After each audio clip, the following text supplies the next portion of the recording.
like without giving like your exact location, your exact GPS coordinates, where where exactly are you up north? So we're probably about 30 minutes from Belfast, the best way to say it. Oh, lovely. Yeah. Yeah, my wife is obsessed with the Titanic, and I have to admit that like I'm obsessed with it a little bit too.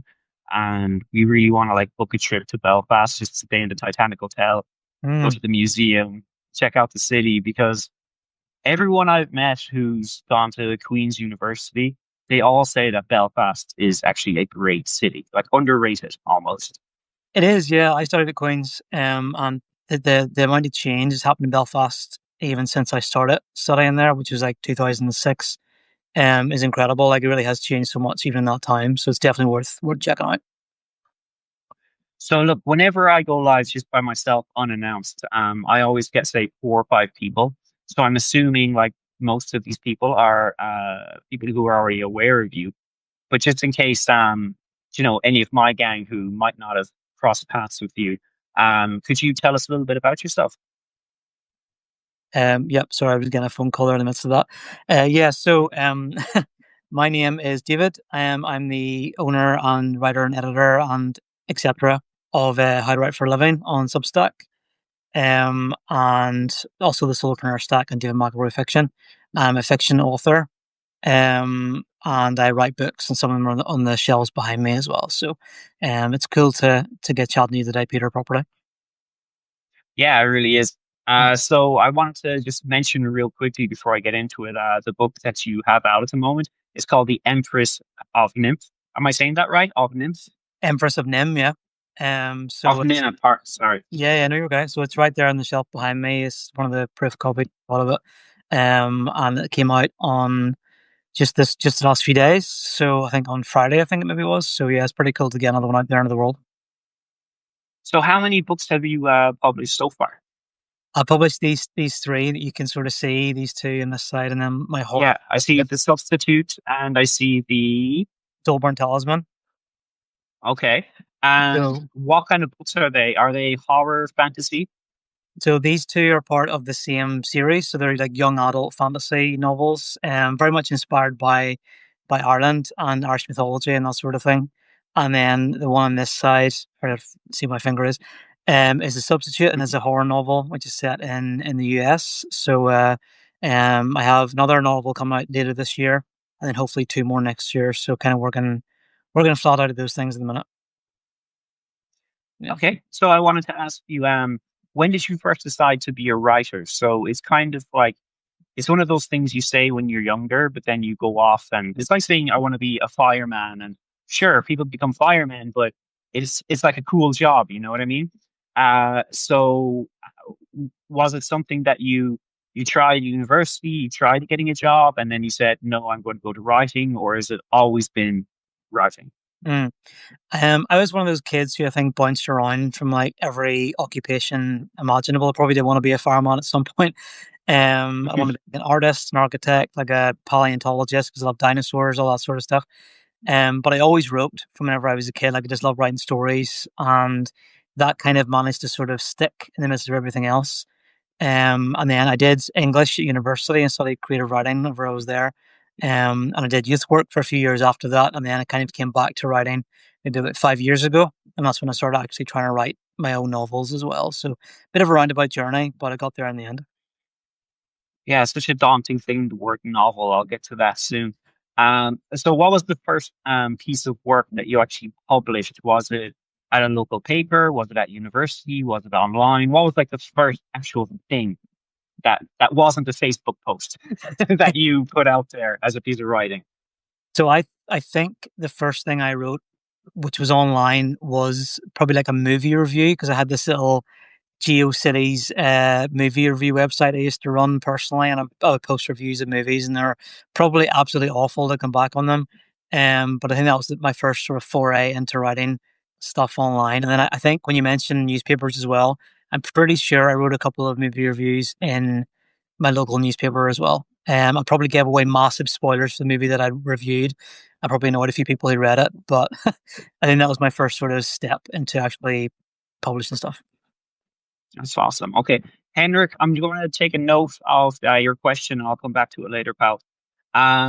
So the next question I wanted to ask was, a lot of people when they start writing, whether it's on say Medium or in Substack, there's always like, or I remember like I love Hunter S. Thompson, and I when I first started writing, I basically copied him. I have no problem saying it. I was all about the doom and the fear and, shut your face, man. I was all about that kind of writing.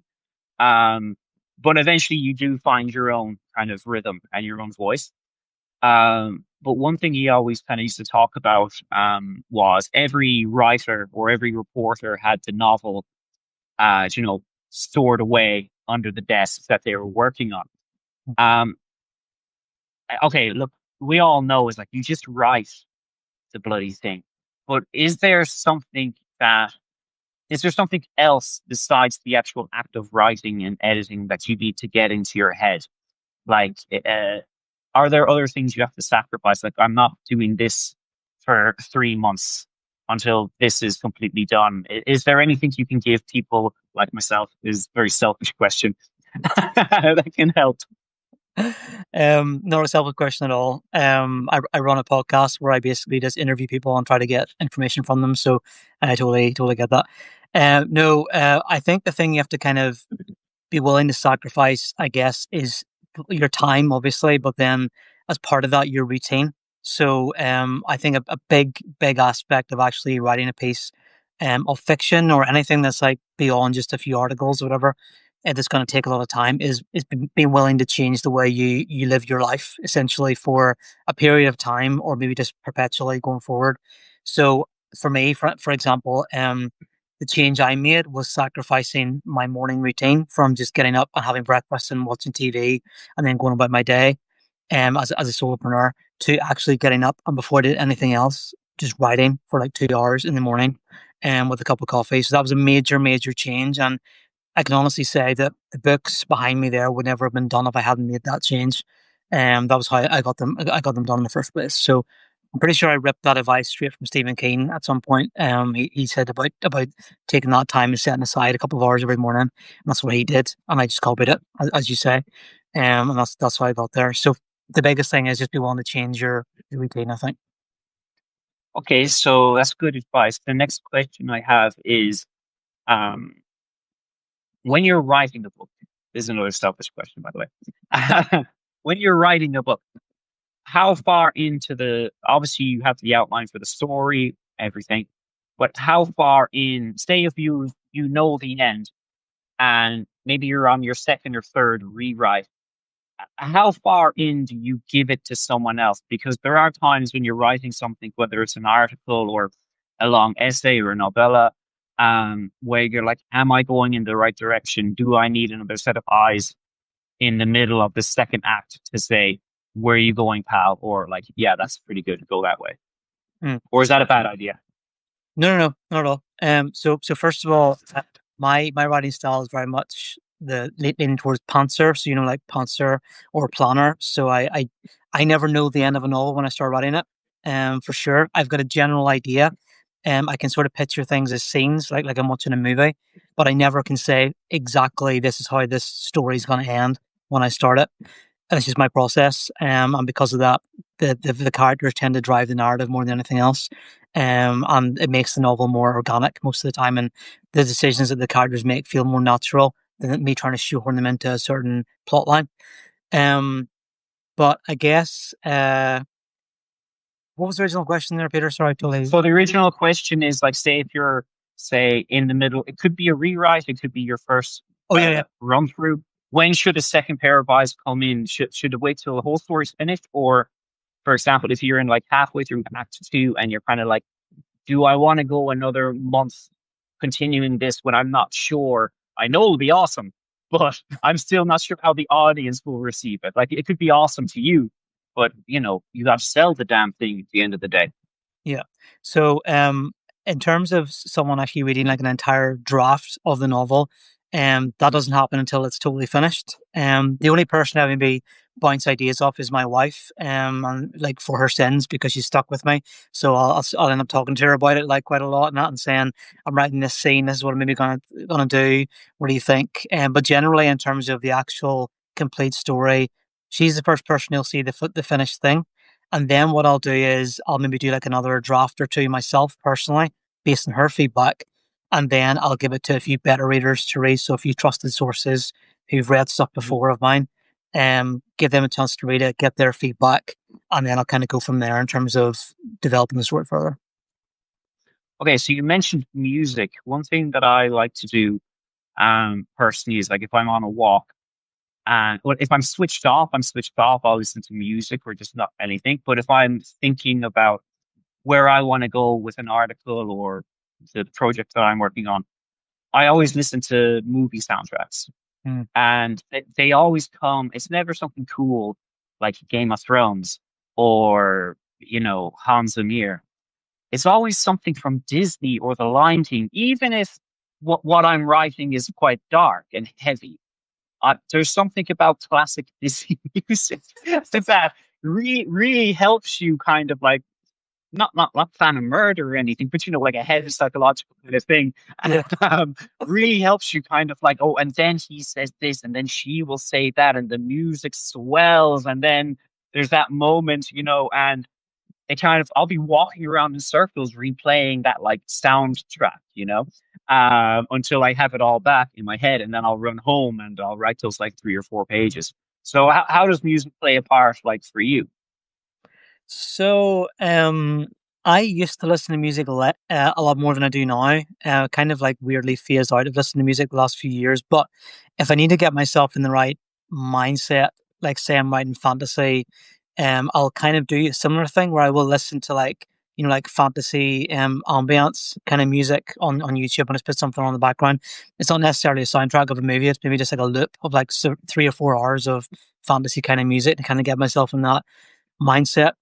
I think with horror, I can't really do that in the same way because if I start listening to horror music, I would almost get like two in it, if you know what I mean. And I start to kind Yeah, of think yeah, about yeah, too much and then freak myself out a little bit. So with horror, I like to I kind of find if I'm just in silence and just kind of being really intense about thinking about a scene, that's when I'm gonna do my best, like most intense kind of horror stuff. If I'm distracted, if I'm trying to like pepper other things into it, it's not gonna be as intense. It's gonna be more diluted. So I like to just kind of like splurge horror stuff onto the page, and then I'll maybe develop it further after that. But definitely with fantasy, there's definitely fantasy ambiance kind of music is a good trigger for me to kind of get into the right mind frame. All right, cool. So my next question is a little bit it's not off topic, but it's just away from the novel questions. Um I saw a note that you posted today about AI and your biggest strength is being yourself. I'm pretty lucky that I got on to Medium maybe 6 months before ChatGPT came in, I think. And even then wasn't really that aware of it. But and I have a lot of friends who work in the marketing and HR and AI and in America and things like that, big jobs, and everyone, including myself, seems to be of the opinion that we're not um we're not running to catch up with AI. AI is running to catch up with us actually because it learns from us, and it really does feel that we're kind of outpacing it. It feels like every 3 months it feels jaded. Mm. It doesn't feel new or anything like that. It doesn't feel like it's a big advantage. What would be your warning or advice to writers who want to use um, technology to help them not write, but to edit or to run over drafts or anything like that? Mm. Yeah, it's a good question actually because it's something I'm kind of thinking about myself at the minute. Like, should I incorporate AI more into that editing process? Like, should I put a draft into something like ChatGPT and see if it can pull out any mistakes or like inconsistencies in the plot, that sort of thing? Mhm. And I'm always kind of reluctant to do that because I don't like putting my work on like en masse into an AI platform because you know it's going to learn off of it, and then you don't know where that's going to end up someday. Obviously, if it's on if it's on the internet, it's probably going to end up extracting information from you in general anyway. So even if you write on like say like Google Docs or something like that, I'm sure they're probably learning from stuff you're doing in that anyway, even if it's supposed to be private. I don't really trust technology an awful lot in that regard in terms of privacy. But I think if you can start anything from your own place, from like your own point of like creativity, and then bring AI into that process. So get it to like refine it a little bit and bounce ideas and kind of like work out frameworks for things. And then you go back to yourself and you take what it's done and it's maybe refine the process. I think that's a good sort of system. So you, then AI, then back to you again. Doesn't really work for fiction as much. I think if you're doing with fiction, it's very much like a 99% you process. And then AI can maybe help you, maybe look for those inconsistencies or mistakes. I haven't really fully figured out how to incorporate that in personally. That's just the simplest answer in terms of fiction. But it's definitely a massive help in terms of like frameworks and refining your process and editing when it comes to nonfiction, I think. I find that anyway, myself. Yeah, I sometimes feel like I'm just a little bit slow maybe because I hear all these people talking about all these great things that they're using it for. Mm. And oh, my workflow and this, that, my coding. I made a website and they say, Peter, what are you using it for? I'm like, spelling. You know, like, words. I literally read a speller. Like I'm a teacher as well, so I'm lucky I teach primary school, so the words are pretty basic. But there are times I'm on the board and I'm like, please, Peter, just spell it correctly, you know. Um, Yeah. but yeah, no, seriously, it is something I have thought about the whole kind of like it's stealing my shit thing, but there is something nice about. I mean, I know Grammarly does it to a certain extent, and even Grammarly has always offered paraphrasing tools. Mm. Um, if you want something to be cut down, just paraphrase. But there is something about putting something in, copying it, and then getting it back perfectly, like with perfect spelling. Yeah. You still have to check it yourself with a human eye, but there is something nice about that. I was actually I had done this in the past where I asked it to because I do some political satire and I sometimes write about politics and I you don't want to once you get your point across, you don't want to fully offend everybody because people can be offended, but like you really don't want to actually hurt somebody. Okay, so but we all have blind spots with that. So sometimes I've put stuff in and said, please review this as if you are a reviewer for the Irish Independent. Mm. And how would your readership react to it? What are points you would give? Or review it as if you are a right wing outlet in America. How would you? So even though Yeah. it's not real sort of human feedback, it does kind of open your eyes where you're kind of like, no, that's true actually. Like the rest is BS, but that one thing it pointed out, that really could be a thing. I should be careful with that. So That's really that's one extra thing. Yeah. yeah. No, like that. I think even coming from this side of the pond, if you know what I mean, sometimes we might say things that we don't even maybe realize are offensive to somebody else in the Mm. world, particularly in the US, I think. We might use a word that here isn't really that big a deal, but maybe in the US is really, really offensive or whatever. So, I think you have to be really careful. I think that's a really good way of doing it, actually getting it to write from or edit or analyze from a certain perspective. I like that. I might borrow Yeah. that. Yeah. Yeah. It's like they say, well, we can't write in the exact style, or not right. We can't write a review in the exact style of the Irish Independent. However, this is something that they might say if they said they saw it. And I always thought that was really great. Mm. Because it's kind of a cheat code anyone can use where you know if you're doing comedy, review this as if you are an editor from The Onion. Mm. What would you think about it? They're not giving you the jokes, but they're reacting to your jokes. And in its reaction, you could actually kind of find other jokes in there. Oh, I missed that. Like Yeah. it's not writing for you, but it's definitely kind of sparking something. And especially seeing as these days, I don't know what your social life is like. I'm married also, but I do spend from 6 a.m. till 5 p.m. at a desk by Yeah. myself. So you do kind of, and if you speak to a friend who's an editor, it might take them 2 days to get back to you. and I kind of Mhm. like to save my uh, my editors or my friends for the really big stuff, Yeah. not for like, kind of small kind of things. So anyway, that's our little chat on that part. Do you have anything extra you'd like to add to that part? Just that I think in terms of AI, I think it's a great tool. I think it can be like a real crutch for some writers where we can't write without it. But I think if you can use it as a tool in the ways you've described, it can be so powerful and so effective. And it just really it does speed up your process and makes you more productive and more, I think, effective as a writer. So I think sometimes we have this real fear of it. And like I know my wife, as a business person, she's very reluctant to use it for anything. And I keep sort of saying to her like you should find ways to incorporate it into your process and stuff like that. But I think if we can sort of move past that fear and find creative ways to use it like you described, Peter, then it can be really effective. I was just thinking about a new way that I use. A friend of mine is he wants me to run the Rome Marathon with him in March. Nice. And I'm like, all right, fine, I'll do it. I'll start training. I need to get off my fat ass. Okay, let's do it.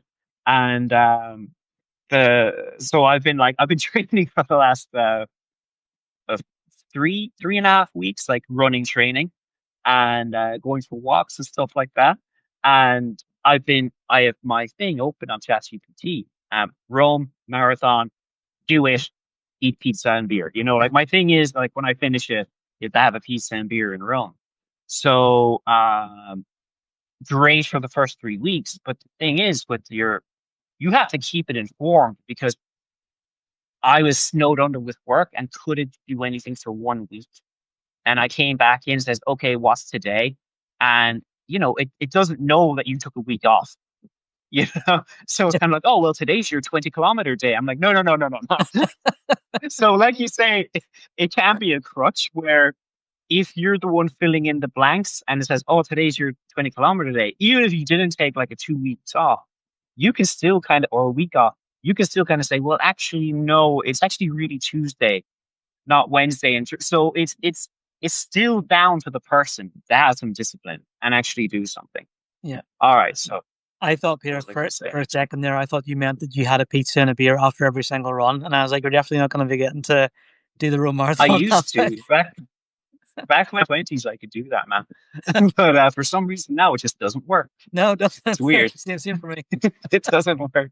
It doesn't work. All right. So the next thing I wanted to move on to was your podcast is season 2, I think, and you're on episode 3, perhaps. Season three. What?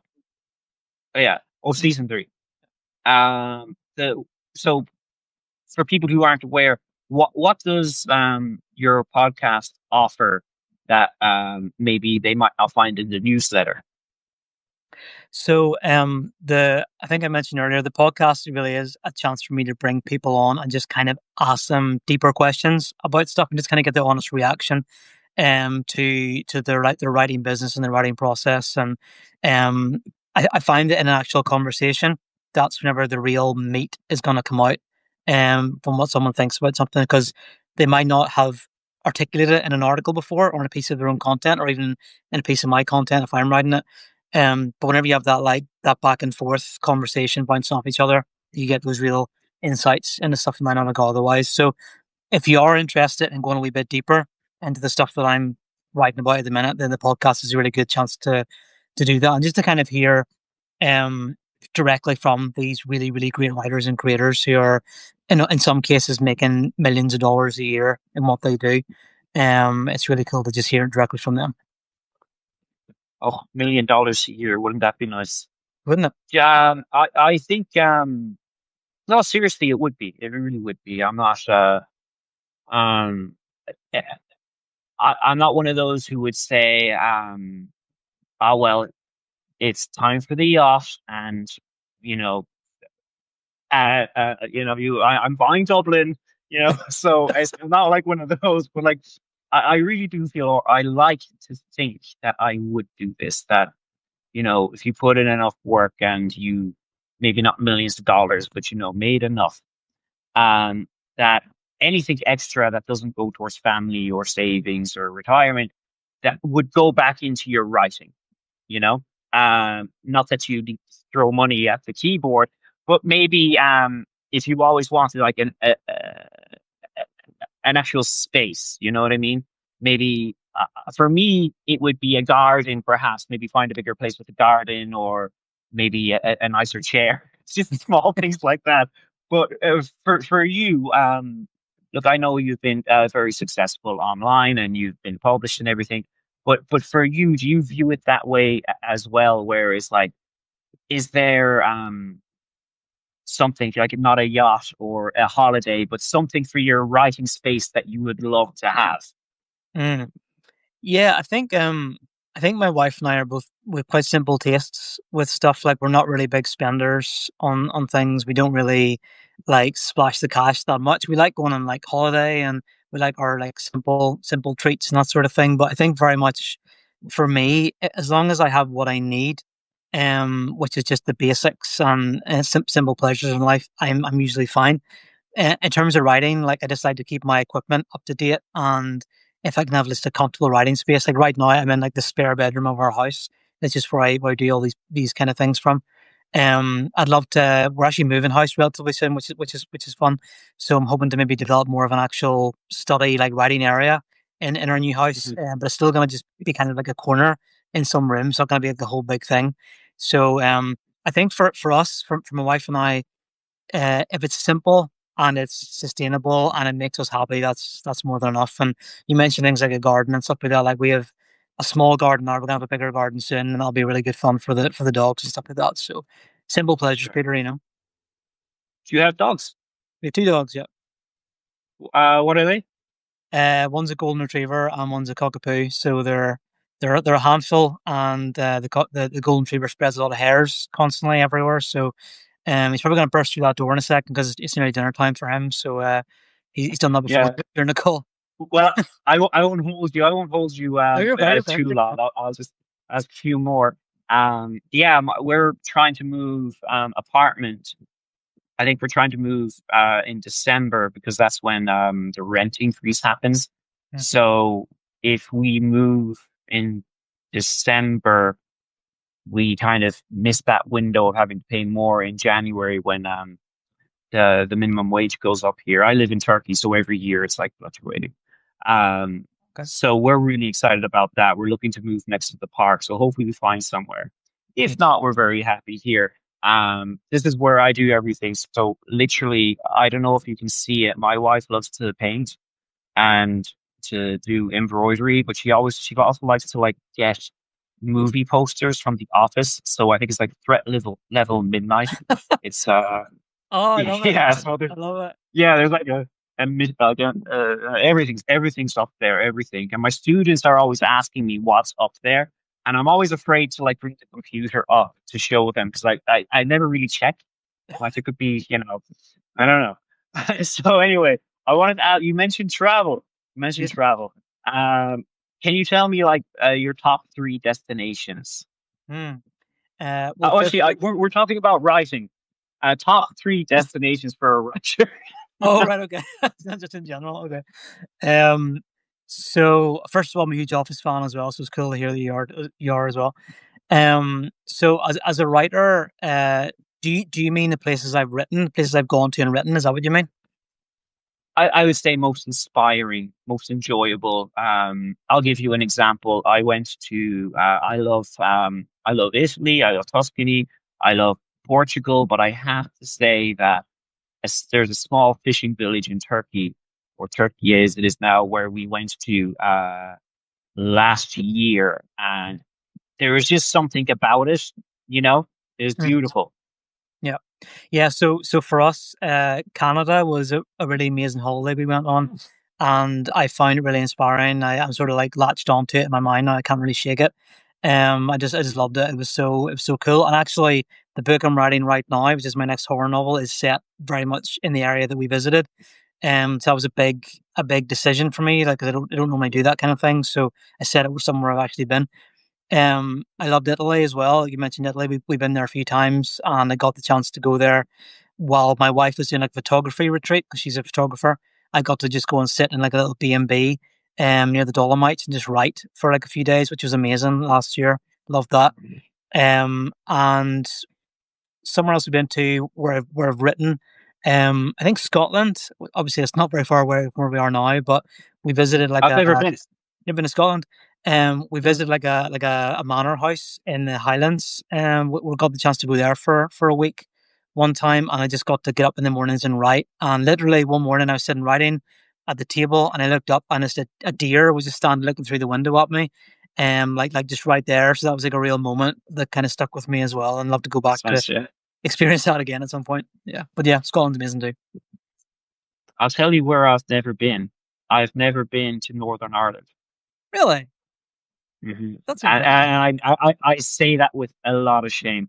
Um, I haven't been to Donegal. I haven't been to. I know Donegal is part of the Republic, but I've never been like above Galway. Let's say, okay. Wow. And for anyone watching, Galway's like in kind of the middle, you know. Um, but it's really funny because I was really excited to take my wife to Ireland, and I was like, "You're going to see County Kerry, the Guinness Storehouse. I'm going to take you to Carrantoul, Mount Brandon, go to Killarney National Park." And I Mm. was like, "Where do you want to see next? Where do you want? Well, where do you want to see first?" And she had like three or four places. I remember like two or three of them, but all the places she wanted to see were in Northern Ireland. Right. Yeah, Okay. she was like, "I want to go to the Giant's Causeway. I want to go to the Titanic Museum." And I'm like, Yeah. "No, no, no, no, no, no, no, stop." So now everything we're planning is like planning around flying into Belfast first, Okay. and then doing everything, and then getting a train down to Dublin, and then from Dublin fly down to Kerry.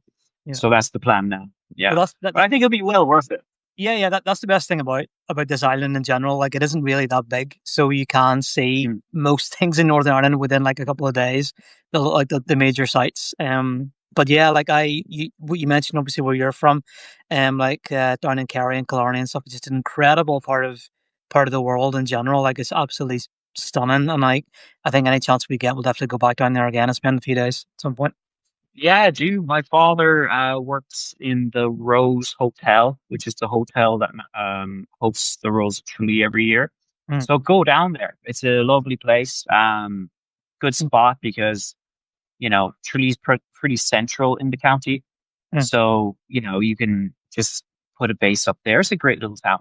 Yeah. Okay, so what else did I want to discuss with you before I release you from this? I wanted to ask you about like so I'm a teacher and I'm a writer and all that kind of stuff, and I have to when I'm posting notes and when I'm talking about websites, I have to remember that there are people.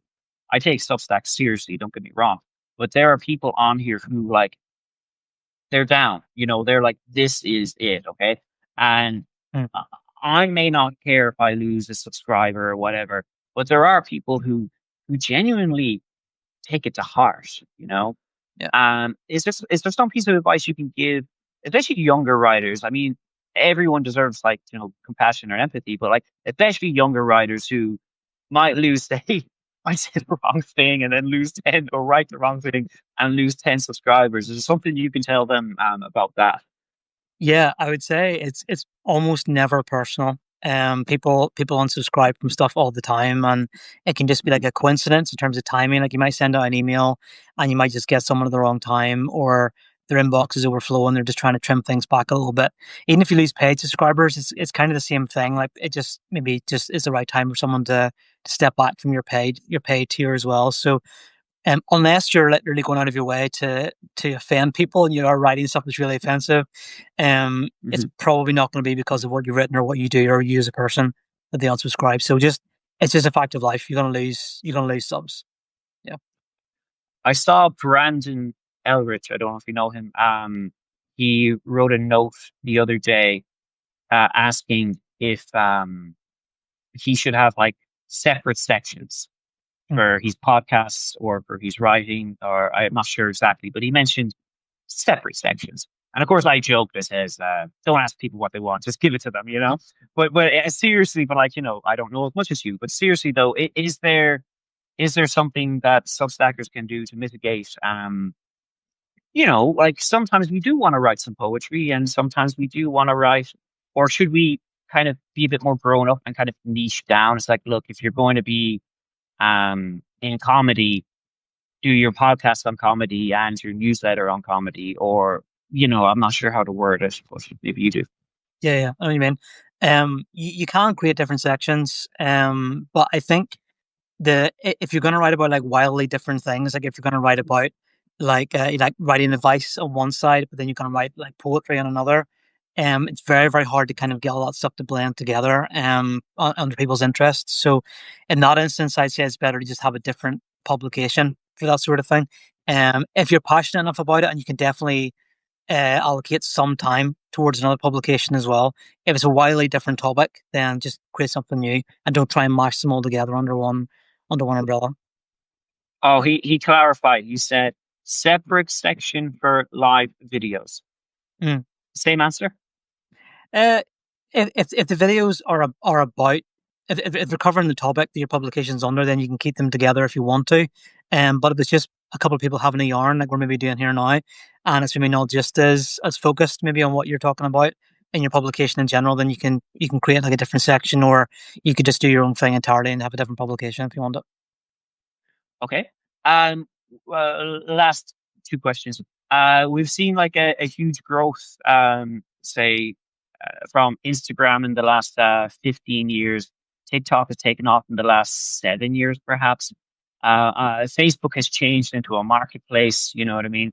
Um, oh, Already in the last year, we've seen, well, maybe more notes, more lives. The video editing on Substack is amazing. It goes straight to your YouTube, and it really. I haven't seen another site on the internet that actually does that. Uh, how close are we? Do you think? And we won't hold you to this.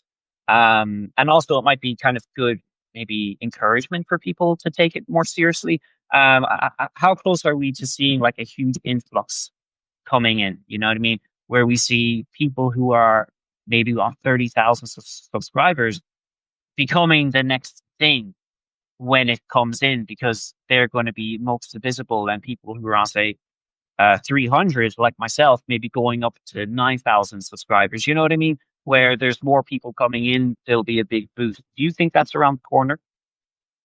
Really, really hard to say. I've seen my growth go in like peaks and valleys loads for the past year. I've had like a few months where I've grown like really, really fast. And I'm like, oh yeah, this is it. I'm gonna be at like 100,000 subscribers like in no time and stuff. And then it just kind of like can flatten entirely, and you get like hardly any subscribers coming in. So I really can't say for sure. I would be surprised if the people who are on other platforms and have been there for years suddenly decide to up sticks and then move everything over to Substack, and start taking it seriously enough to be here a lot. I see people kind of go ahead. Well, yeah, just I don't mean so much the consumer will come over to Substack. I mean the tools that Substack are offering allow more eyes. So I can straight away have like I have like thousands of views on one reel with Ben Ulancy that I didn't edit it, I didn't choose it. It just went over there onto YouTube. Okay. Mm, So that's what I mean with that, where people are like, oh, where are these creators based? You know, mm. and it might come back, filter back to Substack. Yeah, I think it's definitely a platform that's growing. Sometimes I wonder if it's already past like a bit of a peak at the minute, or maybe it's just a peak in its growth cycle. Um, I can see a lot more like journalists starting to shift over to it now, because obviously um, legacy media is becoming more and more difficult to trust these days because just it's not really doing its job a lot of the time. And a lot of journalists are leaving, or they're being fired from where they are anyway, and then they're kind of starting their own publications on Substack, and they're bringing a lot of people to it in that process. So um, I think it is going to grow a lot more. I think people with smaller audiences are going to see a lot more growth over the next few years. I can't really say for sure, Peter, to be honest, because it changes all the time, and I know. Yeah. yeah, there's no real there's very little like kind of cross promotion with other platforms. I think because everything else every platform wants you to stay on their platform and not go anywhere else. They'll try to suppress Right. any cross But you know what promotion. I found very interesting though? I don't know what, maybe he was using Restream or a version of Restream. But you know Don Lemon, who used to Hmm. be the host of CNN or one of the hosts, Anchor. Uh, he's big on Substack, and he was doing a Substack live. I was watching it, and then I turned it off, and I go to my YouTube, and I put my YouTube up as I'm cooking, and I see Don Lemon live, and it's the same live, but it's on YouTube. Hmm. Then I go, wait a second. Then I go over to TikTok, and it's the same thing live. And then I start seeing like he's getting sent like gifts and super chats on YouTube, and then he's getting sent whatever TikTok's versions of like gifts or super chats are. And then he has his comments locked on Substack. So if you want to comment there, you got to send money or whatever, become a paid subscriber. Hmm. So I'm kind of like, wow. So just whatever tech he's using, probably Restream, it's sending it out to every platform.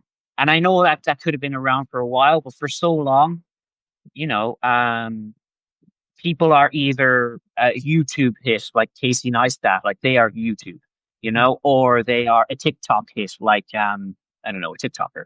Okay, it's very rare where you see someone huge on all platforms, and we're starting to see in the last year where obviously as writers we're not looking for gajillion views, but it is possible to get a few hundred, maybe a few thousand cross-platform using Substack as your base because it saves on the editing.